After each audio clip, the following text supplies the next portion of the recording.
So let us discuss the question: how worried should LeBron and the Lakers be in the matchup with the Suns, the upstart Suns, who had the second top record in the Western Conference coming in during the regular season? So you've lost game one on the MALLER scale of worry, not to be confused with the MALLER scale of panic. The MALLER scale of worry for the purple and gold, I am at, on a scale of 1 to 10, with 10 being the neutron bomb being about to be dropped, I'm at a 7.5 is what I'm at. Now, I've got McDonald's, Governor, and Rattled. And we will tie all of these things together. Now, this was, and I'll be very clear here, a domination situation by the Suns. The score not indicative of the way the game was played. The Lakers' competition was not all that great. Now, what's my evidence? All right, the early part of the game, which is the most irrelevant part of the game, the Lakers had a 17-15 lead in the first quarter. They would never taste the lead again. That was it. Their last lead was at 17-15. The Suns, over the final 41 minutes, led the entire game. They did not trail. This was a neophyte Suns team. We keep hearing from the experts that you got to pay your dues, and I believe that to be true to an extent, but the Suns certainly didn't look like they had to pay any dues here. Lack of playoff experience. The franchise had not been in the postseason in 11 years. It feels like it was like 40 years the last time the Suns were relevant. And Chris Paul, you knew it was going to happen. You knew at some point this is the full Chris Paul experience. Yeah. Snap, crackle, pop goes the shoulder. Yeah, Chris Paul, his standard vanishing act. The door was opened up for the Lakers to squish the cacti in the Valley of the Sun with Chris Paul going out, damaged his shoulder with 9 minutes to go before halftime. 9 minutes to go before halftime. Chris Paul out of the game. He would come back, but he looked like the McDonald's character Grimace. He turned into a large purple blob, Chris Paul did, after he returned to the game. Duh! Right? CP3 said he heard a crack on his shoulder, but he does say he plans to play in Game 2. I imagine we will get the full dramatic NBA package here with around-the-clock therapy and photos of Chris Paul hobbling with ice on his shoulder, and that's how that's going to go. Now, part B of this, from the very moment that Chris Paul went down, remember we told you 9 minutes to go until halftime, and from that point to the end of the game, that was an opportunity for LeBron James and Anthony Davis to step up. And instead of stepping up, they both played disheveled from that point forward. Now, Anthony Davis is getting the lion's share of the blame, and rightfully so, because he had a terrible performance. But LeBron was equally sucking as much as Anthony Davis from the point of the game where Chris Paul went out. LeBron, from that point forward, shot 2 of 8 from the floor, and Anthony Davis was a little bit better, but not much, 3 of 11. So LeBron shot 25%, and Davis 27%. They combined to go 5 of 19 from the floor from the moment that Chris Paul left the game. And Chris Paul, when he came back, he was bad. He was bad the majority of the game. 2 of 6 when he came back in the rest of the way. But Phoenix, they were actually outscored with him on the floor when he came back. He played 25 more minutes, and they were outscored. Now, the main reason that I'm at a 7.5 on the patented MALLER scale of worry. All right, let's get down to brass knuckles here. All right. Mickey Mouse is not walking through that door. All right. He's not. The Lakers benefited more than anyone, as we have, and we're the only ones saying this, anyone from the bubble in 2020. The old bones, the old bag of bones of LeBron James, almost 4 months to rest and relax before the NBA came back to a resort in Florida. Think about that. 4 months. Yeah, it's like an off season for LeBron James before the playoff run. Anthony Davis, unreliable, and he has had a fair amount of stinkers.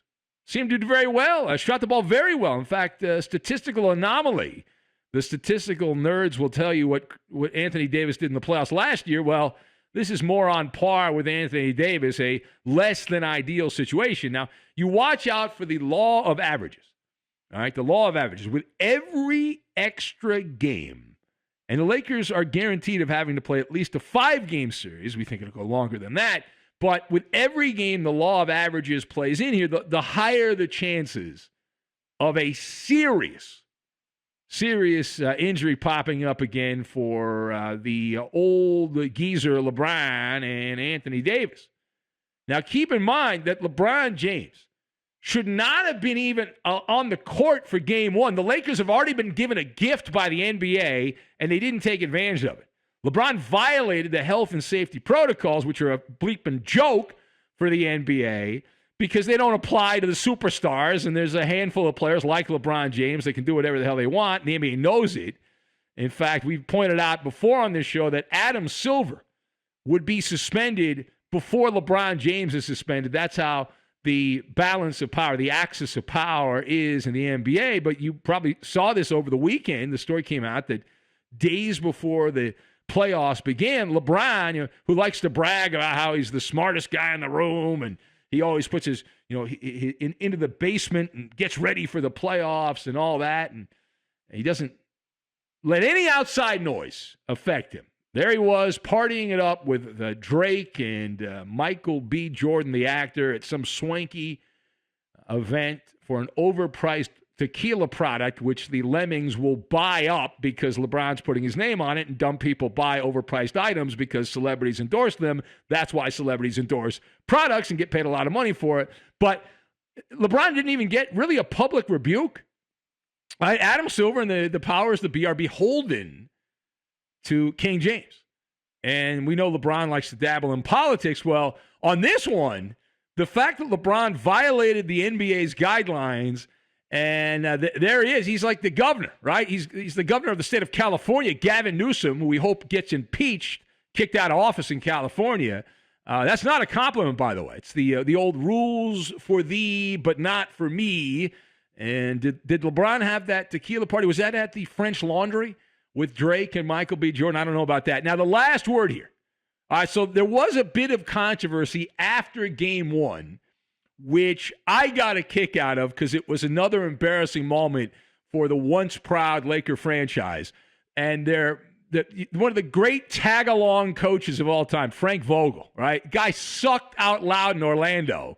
Nobody wanted to touch the Laker job. They got rejected by almost anybody they talked to. Said, I don't want that job, including Monty Williams, who's coaching right now the Phoenix Suns and is beloved in NBA circles. But Frank Vogel, he's the only guy that would take the job, and now he's been the beneficiary of putting his caboose on the Laker train.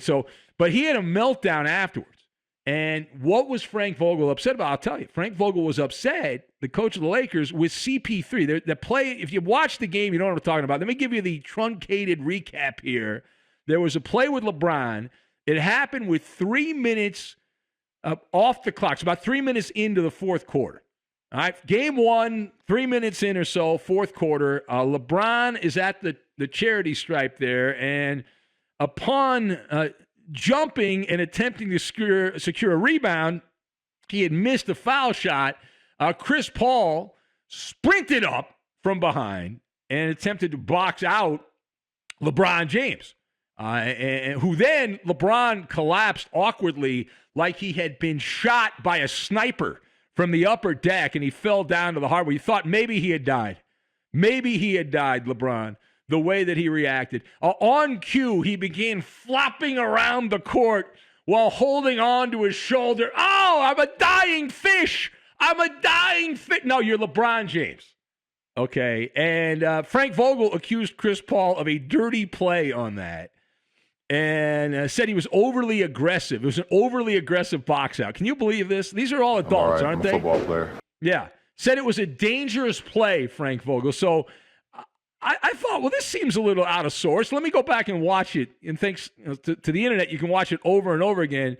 And Frank Vogel should wear the dunce cap. You talk about revisionist history. He claimed LeBron was in the air and got undercut essentially by Chris Paul. What a load of horse crap, right? The only thing dirty was LeBron James' acting skills. Chris Paul, that was a solid play. Listen, I'm a Chris Paul critic. I have my bad blood with Chris Paul, but that was a solid play. He made LeBron look bad. LeBron didn't expect anyone to block him out. Why? That doesn't happen in the NBA, but there's Chris Paul running in to block out LeBron, who had both feet. This is a key part of the story here.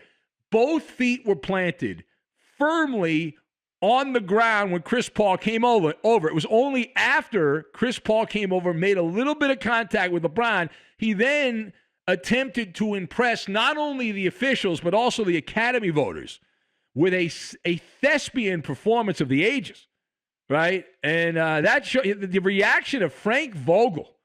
Like he totally just blatantly made up his version of events, shows you the Lakers are a rattled team. They are a rattled team after game one.